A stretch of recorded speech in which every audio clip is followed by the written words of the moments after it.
سب سے پہلے تو اعتراض ہوتا تھا مجالس امام حسین پہ کہ شیعہ ان مجلسوں پہ اتنا خرچہ کیوں کرتے ہیں، کروڑوں روپے اربوں روپیے محرم کے دنوں میں لگائے جاتے ہیں، کرنے کیا آتے ہیں مجلس میں؟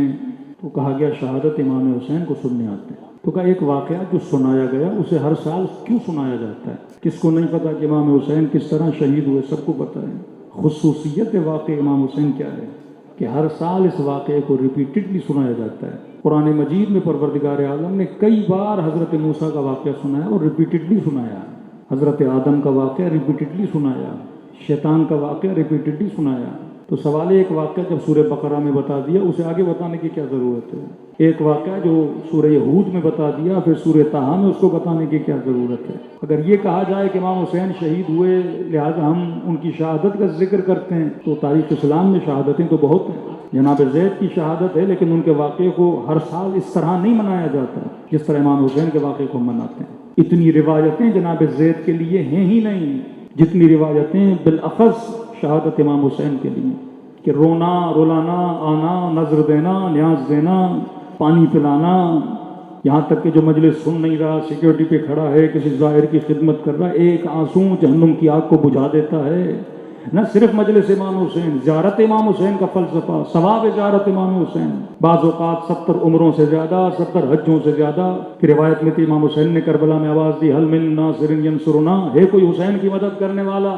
روایت میں ہے کہ 30,000 کے قریب ملک آسمان سے نازل ہوئے کہ یا ابا عبداللہ ہم آپ کی مدد کے لیے تیار ہیں۔ امام حسین نے انکار کیا کہ یہ جنگ انسانوں کے بیچ میں، کوئی کہے ملائک کیسے آ سکتے ہیں؟ تو قرآن میں ہے کہ بدریون کے لیے ملائک کو نازل کیا گیا تھا اور مسلمانوں نے انہی ملائکوں کی مدد سے جنگ کو جیتا تھا۔ لیکن روایت کہتی ہے جب امام حسین نے انکار کیا، یہ ملائک شہادت ابا عبداللہ امام حسین کے وقت بھی کربلا میں موجود ہیں کہ جب امام حسین شہید ہو گئے تو میرے مولا فرماتے ہیں یہ ملائک آج کے دن تک کبھی پلٹ کر پھر آسمانوں کی طرف نہیں گئے، جہاں پہ قبر امام حسین ہے وہیں پہ معمور ہو گئے کہ ہم مولا حسین کی مدد نہ کر سکے۔ تو خدمت امام حسین میں کہتے ہیں آج تک یہ 30,000 کے قریب ملائک تحت قبۃ الحسین، امام حسین کے قبے کے نیچے اطراف میں یہ موجود رہتے ہیں۔ پھر مولا فرماتے ہیں ہر وہ زائر جو زیارت امام حسین کے لیے جاتا ہے کہ ملائکہ اس کا استقبال کرتے ہیں۔ صرف یہاں تک نہیں کہ جو زیارت امام حسین کر کے واپس اپنے وطن جاتا ہے، اگر اس کی زندگی میں کوئی مسئلہ، کوئی مشکل، کوئی مصیبت آتی ہے، یہ ملائکۃ اللہ جو امام حسین کے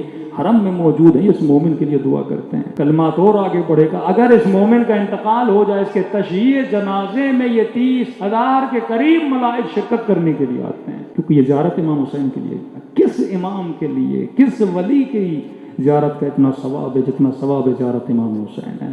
اب اعتراض کہ اتنا خرچہ مجلس حسین پہ کیوں کیا جاتا ہے؟ یہ پیسے یتیموں کو دیے جائیں، ان پیسوں سے اسکول بنائے جائیں، ان پیسوں سے ہاسپٹلز بنائے جائیں، افادیت فائدہ کیا مجلس امام حسین کا؟ عاشورہ منانے کا فائدہ، جلوس نکالنے کا فائدہ، ذکر ابا عبداللہ امام حسین کرنے کا فائدہ۔ کوئی کہے کہ ہم صرف رونے کے لیے آتے ہیں یہ فائدہ ہے، تو میرے عزیز یہ فائدہ تو نہیں ہوا۔ مجلس امام حسین کی افادیت کیا ہے؟ تو پہلی بات، کروڑوں روپے کسی کنسرٹ پہ لگائے جاتے ہیں کسی گلوکار کو بلانے کے بعد۔ کچھ لوگ فیملیز جاتے ہیں ان بے حیائیوں میں شرکت کرتے ہیں۔ اسی کراچی میں کروڑوں روپے سنیماؤں پہ خرچ کیے گئے، لوگ تفریح کے نام پہ اس سنیما میں جاتے ہیں، فلمیں دیکھنے کے لیے جاتے ہیں۔ سوال ہے کہ 2 گھنٹے کی فلم جس سنیما میں لگی اس پہ بھی کروڑوں خرچ ہوئے، اس پہ کوئی اعتراض نہیں، لیکن اگر کوئی امام بارگاہ بنایا جائے تو اس پر اعتراض ہے۔ ایک کنسرٹ جب کسی گلوکار کے لیے مہیا کیا جاتا ہے اس پہ کروڑوں روپے لگائے جاتے ہیں، اس پر کوئی اعتراض نہیں، لیکن یہ جوان جب مجلس امام حسین میں آتا ہے، یہ مائیں یہ بہنیں جب ذکر حسین کو سننے کے لیے آتی ہیں، اس پر بڑا اعتراض ہوتا ہے۔ آج تک آپ نے سنا کہ کسی نے پاکستان میں کہا یہ کنسرٹ کیوں کیے جاتے ہیں، یہ فلمیں کیوں لگائی جاتی ہیں؟ وہاں پہ کوئی اعتراض نہیں، لیکن مجلس امام حسین پر اعتراض۔ اب 5 منٹ کے لیے سوچیں، یہ جوان، یہ بچی، یہ بچہ، یہ فیملی جو 2 گھنٹہ اس فلم کو دیکھنے کے بعد جب اس سنیما سے باہر نکلتی ہے اس کے وجود پہ وہ فلم اثر کیا چھوڑتی ہے؟ یہ کسی گویے کے کنسرٹ میں جا کے 1 گھنٹہ کنسرٹ سننے کے بعد جب نسل وہاں سے باہر نکلتی ہے اور ایک سماج جاتا ہے، اور سماج جب باہر آتا ہے اس معاشرے پہ کیا اثر ہوتا ہے؟ اور اگر کوئی جوان حسین کی مجلس میں 1 گھنٹہ بیٹھ کے جب باہر جاتا ہے اس کے وجود پہ کیا اثر ہوتا ہے؟ مجلس حسین معاشرہ بناتی ہے، مجلس ابا عبداللہ ایک سماج بناتی ہے، مجلس امام حسین ایک معاشرہ کریٹ کرتی ہے۔ اس کی واضح ترین آج کے زمانے میں دلیل ہے کہ کہ 30 یا 35 یا 39 ممالک مسلمانوں کے ایک مسلم معاشرہ، یو اے ای ایک مسلم معاشرہ، سعودی عرب ایک مسلم معاشرہ، کویت بحرین مسلم معاشرہ، انڈونیشیا ایک مسلم معاشرہ، پاکستان ایک مسلم معاشرہ، گنتے جائیے اپنی انگلیوں پہ کہ کتنے مسلمان ملک ہیں اور کتنے مسلم معاشرے ہیں، کتنے مسلم سماج ہیں۔ لیکن سوال یہ ہے کہ یہ سارے ملک جمع ہو کے ایک سماج کا مقابلہ نہیں کر سکے، ایک ملک کا مقابلہ نہیں کر سکے، یعنی سارے مل کر بھی ودن 40 days جنگ ہار گئے، اپنے خواب میں بھی آج نہیں دیکھ سکتے کہ ہم اس کا مقابلہ کر سکتے ہیں۔ لیکن ایک ملک، ایک معاشرہ، ایک سماج اس ملک کا دفاع، اپنے ملک کا دفاع کرتے ہوئے جنگ کرتا ہے۔ سوال ہے کہ یہ معاشرہ کس طرح لڑ سکا اور وہ معاشرے کس طرح نہ لڑ سکے؟ اس معاشرے میں ایسے جہادی مائنڈ سیٹ جو اللہ کی راہ میں جان دینے کے لیے تیار ہیں کیسے بنے؟ اس معاشرے میں وہ ہمت وہ حوصلہ کیسے بنا کہ جو ان معاشروں میں نہیں؟ ایک شیعہ معاشرہ ہو جس میں نماز بھی ہے، روزہ بھی ہے، حج بھی ہے، زکوٰۃ بھی ہے، سب کچھ ہے، مد مقابل دوسرے مسلمانوں کا معاشرہ ہے، وہاں نماز بھی ہے، حج بھی ہے، زکوٰۃ بھی ہے، اگر کمپیئر کریں تو نماز یہاں بھی ہے وہاں بھی ہے، اگر دیکھیں روزہ وہاں بھی ہے یہاں بھی ہے، حاجی یہ بھی ہے حاجی وہ بھی ہے، عمرہ یہ بھی کرنے گیا عمرہ اس نے بھی کیا۔ لیکن سوال ہے اس معاشرے میں ایسا کیا ہے جو اس معاشرے میں نہیں ہے؟ اس معاشرے میں حسین ابن علی ہے، فکر حسین ابن علی جو انسان کو بہادر بناتی ہے، ایک عاشورائی معاشرہ جو انسان کو سکھاتا ہے کہ ظالم کے مقابلے میں کیسے کھڑا ہوا جاتا ہے، ایک عاشورائی معاشرہ جو انسان کو بتاتا ہے اپنے اہداف سے، اپنی فکر سے، اپنے نظریے سے، اپنے اوپینین سے ایک رتی برابر قدم پیچھے نہیں ہٹانا، کہ سر کٹ جائے تو کٹ جائے لیکن ذلت کی زندگی سے عزت کی موت کو گلے لگانا۔ یہ فکر کس کی ہے؟ ابا عبداللہ حسین کی فکر ہے، میدان کو چھوڑ کے بھاگنے والی فکر نہیں، میدان میں ڈٹ کے لڑنے والی فکر۔ اور یہ فکر کہاں سے جنم لیتی ہے؟ یہ فکر مجلس ابا عبداللہ حسین سے جنم لیتی ہے، کیونکہ جس معاشرے میں لوگ فرش ازا پہ آئے ہیں، جس معاشرے میں لوگ امام حسین کو سنیں اور اس مجلس حسین سے شجاعت کا درس ملے، صبر کا درس ملے، نماز کا درس ملے، اخلاق کا درس ملے، تو یہ معاشرہ سازی ہوتی ہے۔ 10 دن انشاءاللہ گفتگو ہوگی عاشورہ اور عاشورہ کا اثر ہمارے سماج پہ۔ آج 10 عین یاد کر لیں، جوان اس لیے ترتیب عین سے بنائی تاکہ ہر جوان کو یاد ہو جائے کہ مجلس حسین کے 10 فائدے، عاشورہ کے 10 فائدے، حسینیت کے 10 فائدے، اور 10 کے 10 کس سے شروع ہوتے ہیں؟ عین سے شروع ہوتے ہیں۔ پہلا فائدہ جو عین سے شروع ہوتا ہے وہ فائدہ ہے کہ مجلس امام حسین انسان کی عقل کو پروان چڑھاتی ہے۔ ایک خاتون، ایک جوان نیٹ فلکس پہ 10 سیریز کسی مووی کی دیکھ لے، اتنے گھنٹے وہاں پہ لگائے، اس سے عقل بڑھے گی نہیں، عقل زائل ہوگی۔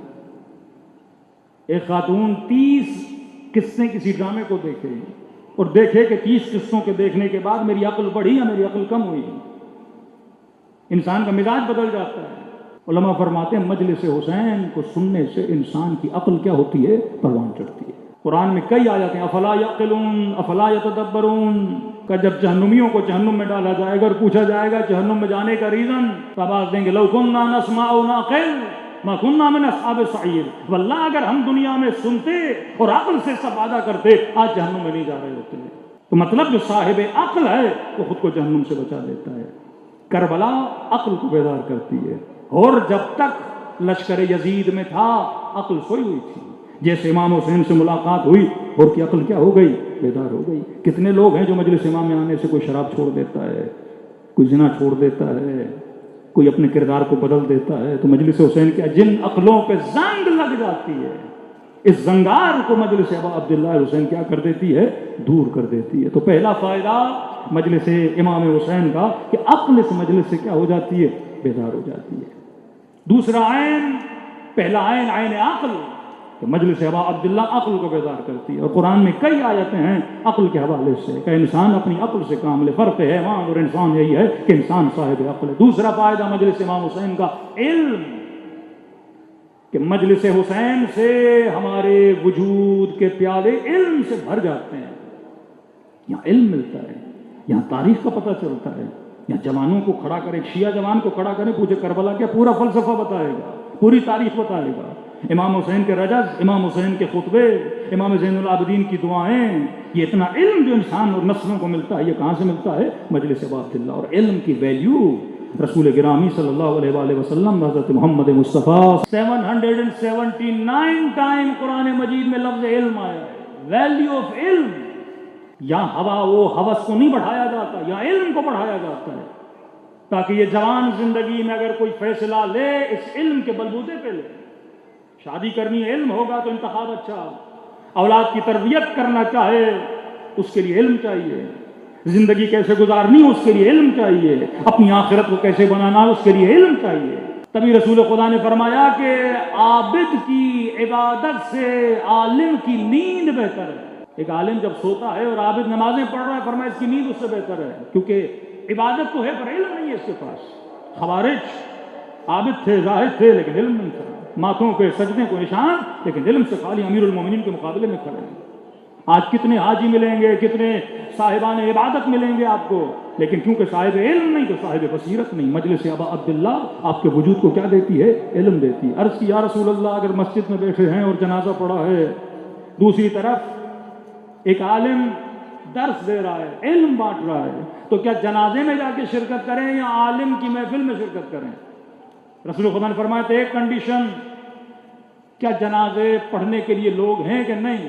کیا رسول اللہ 4-5 لوگ ہیں؟ اگر 4-5 لوگ جنازہ پڑھا لیں، جنازہ اٹھا لیں، تو فرمایا فی مجلس العالم، اس جنازے پڑھنے سے بہتر ہے کسی عالم کی علمی محفل میں شرکت کرنا۔ پھر فرمایا 1000 حجوں سے افضل، 1000 عمروں سے افضل، 1000 مریضوں کی عیادت سے افضل، 1000 نماز شب پڑھنے سے افضل ایک عالم کی محفل علم میں بیٹھنا۔ اب 5 منٹ کے لیے سوچو، 1 گھنٹہ مجلس حسین میں آتے ہو، حج کا ثواب بھی لے کر جاتے ہو، عمرے کا ثواب بھی لے کر جاتے ہو، عیادت مریضوں کا ثواب بھی لے کر جاتے ہو، یہاں تک رسول نے فرمایا اگر 1000 عابد مر جائیں، شیطان اتنا غمگین نہیں ہوتا جتنا ایک عالم کی موت سے شیطان کو کیا ہوتا ہے؟ غم آتا ہے۔ مجلس ابا عبداللہ نسلوں کو علم دیتی ہے۔ پورا سال یہ سوشل میڈیا، یہ انسٹاگرام، یہ فیس بک، یہ ٹک ٹاک، یہ کیا دے رہے ہیں؟ خرافات، گندگی، بے حیائی، عریانی، فحاشی اس جوان نسلوں کے ذہنوں میں ڈال رہے ہیں۔ آج جتنے گھر تباہ ہو رہے ہیں اس ٹک ٹاک سے، اس انسٹاگرام سے، یہ انسان کے سب کانشیس میں ایسی ایسی چیزیں ڈال دیتے ہیں، گھنٹوں کے گھنٹوں انسان رولنگ کرتا رہتا ہے، کبھی اسٹیٹس کے پیچھے، کبھی غلط ویڈیوز کے پیچھے، انسان کا وجود تباہ ہو جاتا ہے، اور یہ ساری گندگی 10 دن میں حسین ابن علی اپنے ذکر سے مٹا دیتے ہیں۔ یہ علم مجلس ابا عبداللہ ہے۔